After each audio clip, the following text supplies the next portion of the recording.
안녕하세요. 경제를 말하다입니다. 미국이 반도체 등 첨단 산업 분야에서 중국을 더욱더 거세게 압박하고 있습니다. 조 바이든 대통령이 정권을 이양받은 후에 다른 정책들은 트럼프의 정책들을 정면으로 뒤엎고 있습니다. 하지만 반도체 산업 규제에서만큼은 트럼프보다 훨씬 더 혹독하게 중국을 다루고 있는 중이죠. 지난 7월 17일 미국 월스트리트 저널에 따르면 네덜란드 정부는 자국 기업인 ASML의 첨단 노광 장비 대중국 수출을 보류 중에 있다라고 밝혔습니다. 그리고 그 배후에는 미국의 바이든 대통령이 있었죠. 국가 안보에 우려가 된다는 이유로 대중 수출 제한을 요청했다라고 하는 것이 중론입니다. 중국이 도입하고자 하는 이 ASML의 첨단 노광 장비, 말해 무엇하겠습니까? 바로 EUV 장비죠. 10나노 이하 초미세 공정을 구현하는 데 있어서 필수적으로 필요한 이 EUV 노광 장비의 대중 수출이 막히면서 중국의 반도체 굴기에도 브레이크가 걸리게 되었습니다. 반도체 업계에서는 ASML의 EUV 노광 장비가 매우 귀하신 몸이 되어 있어요. 반도체 웨이퍼에 5나노미터 이하의 회로를 새길 수 있는 세계 유일의 장비가 바로 EUV 노광 장비이기 때문이에요. 그리고 세계에서 유일하게 ASML만이 만들 수 있죠. 그렇기 때문에 귀하신 몸이 되는 거거든요. TSMC와 삼성전자가 5나노미터 이하의 반도체를 생산할 수 있는 이유도 바로 이 EUV 노광 장비 때문입니다. 반도체 산업에서 기술 주도권을 잡기 위해 반드시 필요한 장비가 바로 이 EUV 장비다 라고 보시면 이해가 빠르실 거예요. 2025년도까지 반도체 자금률을 획기적으로 높이겠다라고 선언했던 반도체 굴기를 시행 중인 중국의 입장에서는 이런 상황들이 여간 괴로운 상황이 아닐 거예요. 중국은 세계 최대 반도체 수입국입니다. 석유보다 반도체 수입이 많은 국가예요. 국가가 큰 만큼 반도체의 수요가 엄청나게 큰 반면 반도체 제조 기술은 형편이 없어요. 그렇기 때문에 중국은 만성적으로 반도체 부족에 시달리고 있고 그 부족한 양을 엄청난 양의 반도체를 수입을 함으로써 채우고 있는 겁니다. 그래서 이러한 해외 반도체 의존도를 낮추고 자금률을 높여서 자국 첨단 산업의 경쟁력을 제고하겠다라고 하는 것이 중국 반도체 굴기의 핵심이죠. 물론 눈으로 보이는 것만으로 말입니다.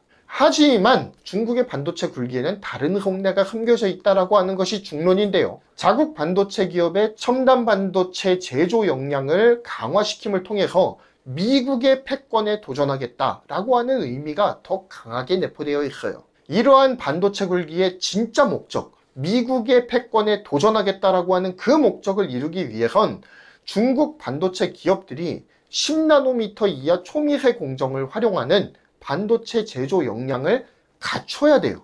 그리고 거기에 필수적으로 투입되는 장비가 바로 ASML의 EUV 노광 장비라는 것이죠. 그래서 미국의 이번 ASML을 활용한 중국 반도체 규제를 단행하는 것이 매우 주요한 전략이라고 평가를 받는 이유가 바로 여기에 있습니다. 중국 입장에서는 굉장히 괴로운 전략이라는 거죠. 야, 중국 너네 반도체 만들어도 돼. 하지만 10나노미터 이하의 첨단 반도체는 절대 만들지 못하게 하겠어. 미국이 중국을 규제하는 성격을 단 한마디로 표현하자면 이 말이 될 것입니다. 중국의 반도체 제조 역량이 일정 수준 이상으로 올라오지 못하게 함을 통해서 미국의 반도체 역량관을 비빌 수조차 없는 기술의 해자를 파놓겠다라고 하는 심산인 거예요.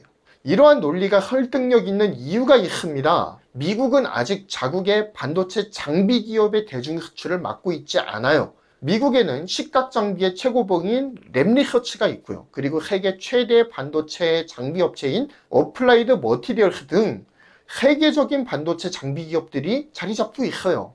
그런데 7월 18일 전자신문의 보도에 따르면 중국이 미국산 반도체 제조 장비를 사재기하고 있는데 열을 올리고 있다라는 기사를 볼 수가 있습니다. 이 보도에 따르면 중국이 미국산 반도체 장비를 구입하는 데에 총 21억 9,600만 달러를 썼다라고 밝히고 있습니다. 이는 지난해 같은 기간에 조사된 14억 1,200만 달러에 비해서 무려 55%나 급증한 수치이죠. 미국이 중국 반도체 산업을 계속해서 규제하니 장비 수입길이 막히기 전에 재고를 최대한 확보하기 위한 몸부림이라고 볼 수가 있습니다. 하지만 이 수출 목록에서도 10나노미터 이하 공정에 들어가는 최첨단 장비들은 다 빠져 있어요.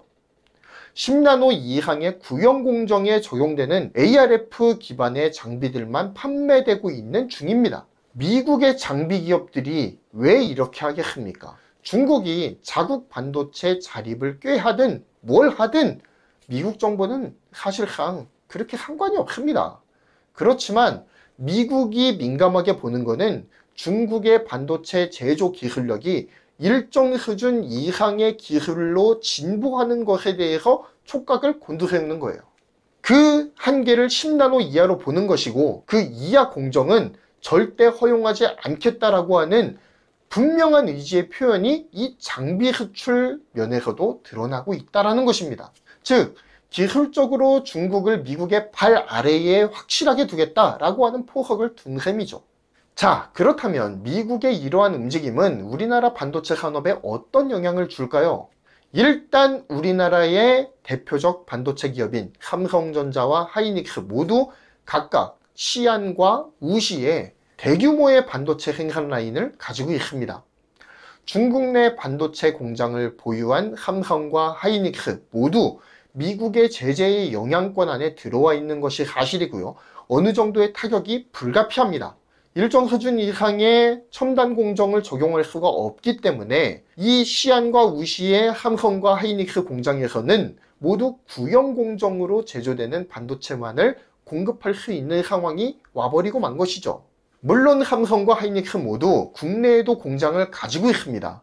그렇기 때문에 첨단 반도체들을 국내에서 생산을 하고 그리고 구형 공정의 반도체를 중국에서 생산하는 이런 투트랙 전략을 가져갈 수가 있겠죠. 게다가 삼성전자 같은 경우에는 시안의 1공장과 2공장 모두 낸드 플래시를 생산하는 공장입니다.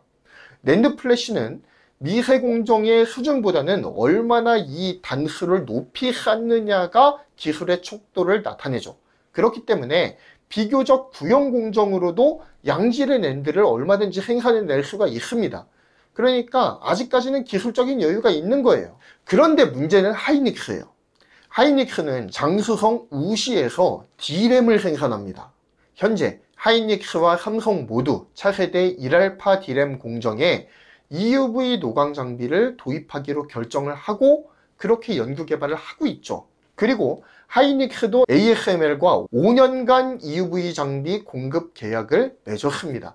계약 규모만 4조 7,500억 원에 달해요. EUV 노광 장비가 한 대당 2천억에서 3천억을 호가하는 만큼 약 20대가량을 도입할 수 있는 물량의 금액입니다. 하지만 현재 미국의 중국 반도체 장비 제재로 인해서 우시 공장에 EUV 장비가 들어갈 수 있을지가 미지수예요. 거의 못 들어간다라고 보는 것이 기정사실이죠. 삼성보다는 하이닉스가 중국 쪽에 투자하고 있는 비중이 훨씬 더 높습니다. 하이닉스의 경우 한국과 중국이라고 하는 이 두 개의 날개를 펼치고 메모리 반도체 사업을 주로 진행하는 회사예요. 하지만 사업의 굉장히 중요한 한 축인 중국에서 미국의 규제 때문에 구형 반도체만 생산해야 되는 상황이기 때문에 날개 한쪽이 부러져 버렸다라고 표현해도 가히 이상할 것이 없는 상황이 지금 펼쳐진 겁니다. 하이닉스한테 말이죠. 따라서 이번 미국의 규제의 여파는 삼성전자보다는 하이닉스에게 더 뼈아프게 다가올 가능성이 큽니다. 이를 타개하기 위해서 삼성과 하이닉스 모두 중국보다는 미국의 반도체 제조 설비 투자를 확대하는 방향으로 투자 방향을 선회할 것이다 라고 하는 전망이 제기되고 있습니다. 삼성전자는 이미 미국에 약 170억 달러, 한화로는 약 20조 규모의 파운드리 공장 증설을 약속한 가운데 있죠. 이제 8월 정도가 되면은 최종 승인이 날 것이다 라고 이렇게 예상이 되고 있습니다. 그런 만큼 삼성은 이미 미국에 대한 라인 투자를 시작을 했습니다. 자, 그렇다면 하이닉스도 이 시점에서는 고민이 깊어질 수밖에 없죠.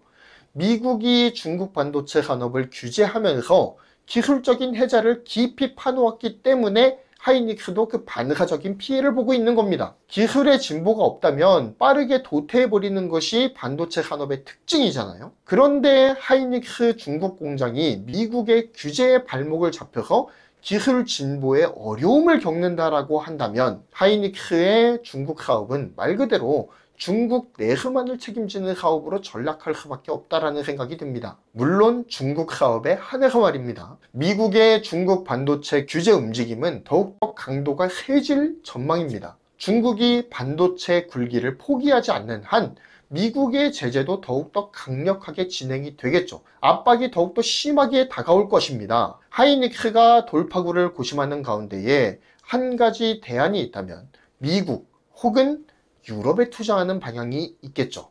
혹은 비교적 구형 반도체 장비로도 생산이 가능한 8인치 파운드리의 중국 투자가 굉장히 유력하게 검토되고 있는 것으로 알려져 있습니다. 그러니까 하이닉스 입장에서는 중국에 이미 투자해 놓은 돈이 굉장히 많이 있기 때문에 중국 시장을 포기할 수 없다라는 쪽으로 지금 결정을 내린 것 같아요. 하지만 지금 계속해서 중국의 반도체 기업들에게 미국의 제재가 점점 더 세게 들어오고 있는 상황이 아니겠습니까? 이런 위기 상황이 앞으로도 계속 하이닉스를 괴롭힐 겁니다. 그렇게 된다면 상대적으로 리스크가 적은 미국이나 유럽에 투자를 하는 것을 심각하게 고려해 볼 시기가 도래하지 않았는가라는 생각을 해보게 되는 것이죠. 게다가 미국도 그렇고 유럽도 그렇고 반도체 제조기업에 대한 지원이 지금 미쳐 있지 않습니까? 지금이 기회가 아닐까 싶은 거죠. 물론 여기에는 여러 가지 리스크가 존재할 겁니다. 높은 인건비부터 시작해서 시장 확보에 어려움이 있을 수도 있겠고, 미국 같은 경우에는 터줏대감인 마이크론과의 경쟁 관계를 피할 수가 없다라는 사실 또한 부담으로 작용하겠죠. 하지만 중국 우시 D램 공장의 첨단 공정 적용이 브레이크가 걸린 만큼 하이닉스도 어서 대안을 찾아 나서야 될 때가 아닌가라는 생각을 해보게 됩니다. 이상 경제를 말하다였습니다.